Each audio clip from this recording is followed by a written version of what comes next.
Di sebuah negara bernama Konoha, hiduplah seorang pria bernama Arman. Ia hanyalah rakyat kecil yang hidup dalam kesusahan bersama istrinya, Siti, dan bayi mereka yang baru lahir. Setiap hari, Arman berkeliling menjajakan cilok dengan sepeda motornya yang sudah usang, berusaha sekuat tenaga agar keluarganya tidak kelaparan.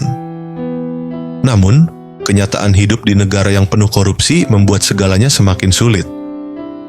Negara Konoha dikuasai oleh pejabat-pejabat yang hanya peduli pada kepentingan pribadi.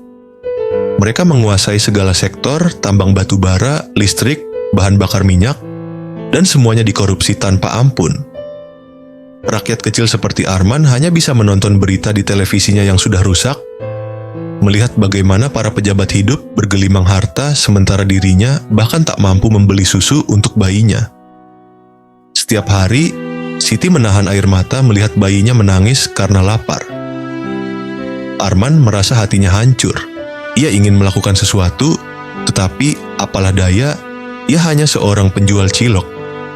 Kemiskinan membuatnya tak berdaya, dan hukum di negara itu tidak pernah berpihak pada rakyat kecil.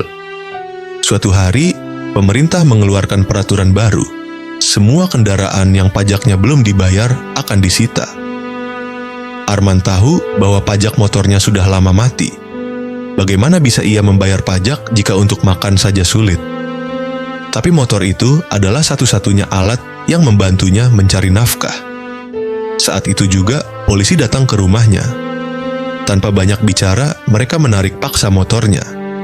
Arman berusaha memohon, menangis, bahkan sujud di kaki polisi. "Pak, tolong, ini satu-satunya yang saya punya buat jualan. Kalau ini diambil, bagaimana saya bisa memberi makan istri dan anak saya?" Namun, tak ada belas kasihan. Polisi itu hanya tertawa kecil, lalu membawa motor Arman pergi. Ia hanya bisa terduduk di tanah, menatap kosong ke arah jalan. Siti berlari keluar rumah, mengguncang tubuh suaminya. "Arman, kita harus bagaimana sekarang?" Arman tidak menjawab. Ia hanya bisa menatap langit, bertanya dalam hati, sampai kapan penderitaan ini akan berakhir?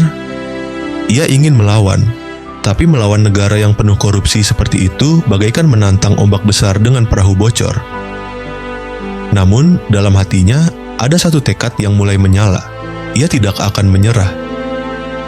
Demi anak dan istrinya, ia harus mencari cara untuk bertahan, apapun yang terjadi. Karena tak lagi memiliki motor untuk berjualan keliling, Arman mencoba berjualan di pinggir jalan. Ia tahu bahwa berjualan tanpa izin bisa berisiko, tapi ia tak punya pilihan lain.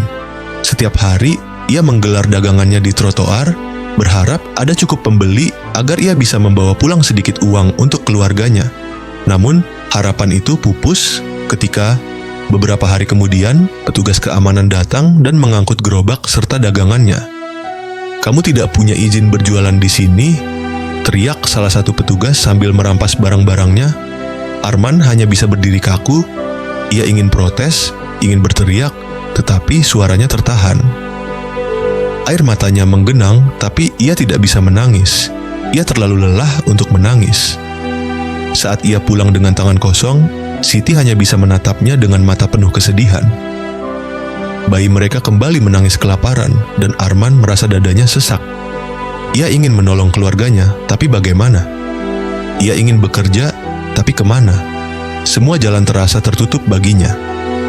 Malam itu, ia duduk di depan rumahnya yang kecil, menatap langit yang gelap.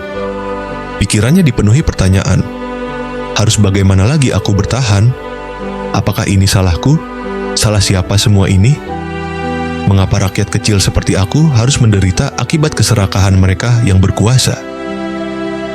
Ia merasa buntu. Tidak ada jawaban, hanya kebingungan yang semakin menyesakkan. Dalam diam, ia berharap suatu keajaiban datang. Tetapi, di negara yang penuh ketidakadilan ini, apakah keajaiban masih ada untuk orang seperti dirinya? Arman semakin terdesak. Setiap malam ia melihat anaknya menangis kelaparan, istrinya semakin kurus karena sering mengalah untuk makanan terakhir yang ada. Ia mulai berpikir, jika bekerja secara jujur tidak memberinya kesempatan, apakah ia harus melakukan hal yang selama ini ia hindari? Dalam keputusasaan, Arman akhirnya melakukan sesuatu yang selama ini tidak pernah ia bayangkan, mencuri. Ia tahu ini salah, tapi perut anaknya yang kosong lebih menyakitkan daripada rasa takutnya. Ia mulai mencuri makanan dari warung-warung kecil, mengambil barang-barang dari kios yang sudah tutup, bahkan mencoba merampas dompet seseorang di jalanan. Namun, keberuntungan tidak berpihak padanya. Pada suatu malam, saat ia mencoba mencuri di sebuah minimarket kecil, ia tertangkap basah oleh pemilik toko dan warga sekitar. Mereka langsung menghajarnya tanpa ampun sebelum akhirnya polisi datang dan membawanya pergi. Di kantor polisi, Arman hanya bisa tertunduk lesu. Tangannya diborgol, tubuhnya penuh lebam akibat amukan massa. Ia tak bisa berkata apa-apa. Semua ini bukan karena ia ingin menjadi penjahat, tapi karena dunia memaksanya menjadi seperti ini. Tak lama kemudian, ia dijatuhi hukuman penjara. Di dalam selnya yang sempit dan gelap, Arman merenung. Bagaimana hidupnya bisa sampai di titik ini? Ia hanya ingin memberi makan keluarganya, tetapi sistem yang bobrok telah membuatnya jatuh semakin dalam. Ia menghela napas panjang, menatap dinding kotor di sekelilingnya. Di luar sana, para pejabat yang korup masih hidup mewah, menikmati hasil kejahatan mereka tanpa rasa takut. Sementara itu, rakyat kecil sepertinya harus menanggung beban yang tak pernah mereka ciptakan. Namun, di balik kesedihannya, Arman mulai berpikir, ia tidak ingin menyerah. Dari balik jeruji besi, ia mulai mencari cara agar suatu hari nanti, ketika ia keluar, ia bisa berjuang kembali. Tidak dengan mencuri, tetapi dengan cara yang lebih kuat. Ia tahu hidupnya hancur, tetapi harapan tidak boleh mati. Arman menutup matanya. Ia tidak tahu apa yang akan terjadi selanjutnya. Namun, satu hal yang pasti, ia harus menemukan jalan keluar, bagaimanapun caranya. Beberapa tahun berlalu, akhirnya Arman dibebaskan dari penjara.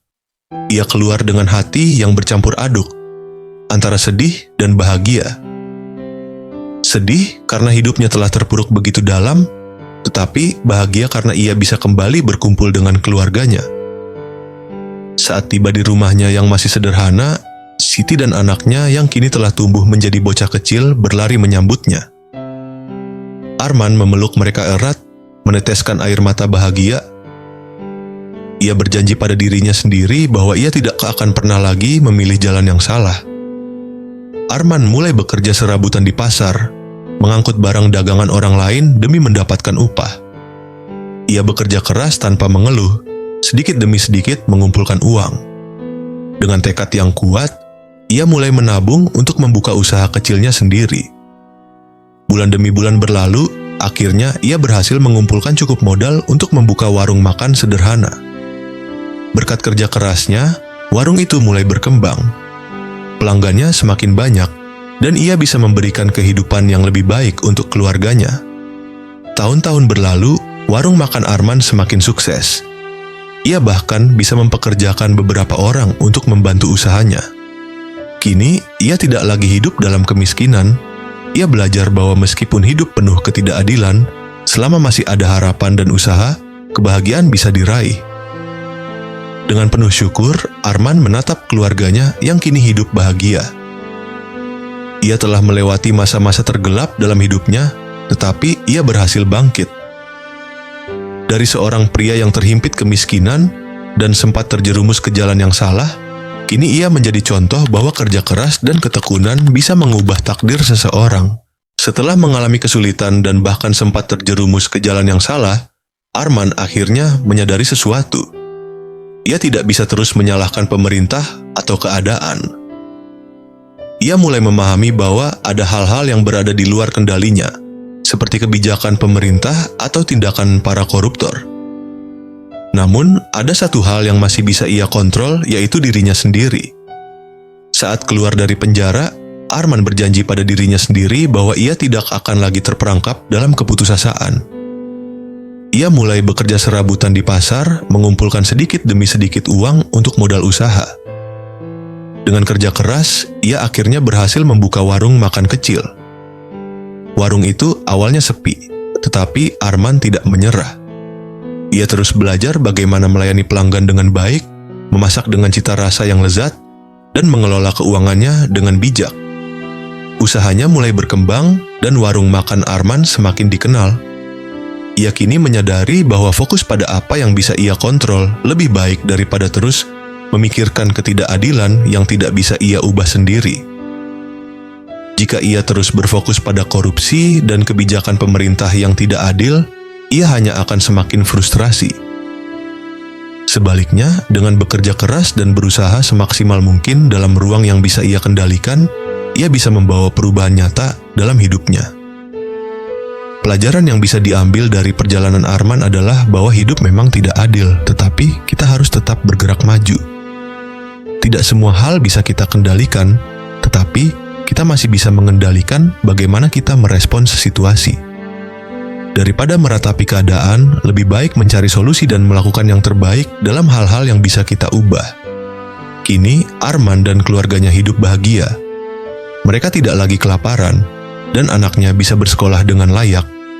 Semua itu terjadi bukan karena pemerintah berubah, tetapi karena Arman sendiri yang memilih untuk berubah dan berjuang dengan cara yang benar. Hidup memang keras, tetapi selagi ada tekad dan kerja keras, selalu ada harapan untuk masa depan yang lebih baik.